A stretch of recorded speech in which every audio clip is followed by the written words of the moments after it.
राज्यातील नगर परिषद आणि नगर पंचायत निवडणुकीच्या निकालाबाबत उच्च न्यायालयाच्या नागपूर खंडपीठाने महत्त्वाचा निकाल दिलाय। काही नगर परिषदांबाबत न्यायालयीन प्रक्रिया प्रलंबित असल्याने राज्यातील जवळपास 20 नगर परिषदांची मतदान प्रक्रिया पुढे ढकलली होती। ही निवडणूक 20 डिसेंबरला होणार होती। त्यामुळे सर्व निवडणुकांचे निकाल एकाच दिवशी जाहीर व्हावेत, अन्यथा 20 नगर परिषदांच्या निकालावर प्रभाव पडू शकतो, अशी याचिका उच्च न्यायालयात दाखल करण्यात आली होती।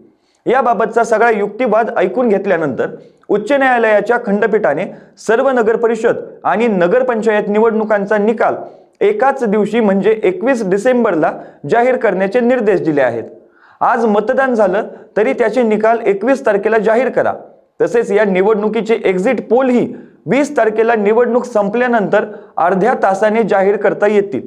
तसेच नगर परिषद आणि नगर पंचायत निवडणुकीची आदर्श आचारसंहिता ही 20 डिसेंबरपर्यंत लागूच राहील, असे न्यायालयाने सांगितले। ज्या ठिकाणी निवडणूक रद्द झाली त्या ठिकाणी असलेल्या उमेदवारांना आत्ताच्या प्रक्रियेत जे निवडणूक चिन्ह मिळाले होते त्यांचे ते निवडणूक चिन्ह कायम राहणार आहे। मात्र निवडणूक रद्द झालेल्या ठिकाणी उमेदवारांनी जे खर्च केले आहे त्यांची खर्चाची मर्यादा वाढवून देण्यात यावी, ही मागणी न्यायालयाकडून मान्य झालेली नाही।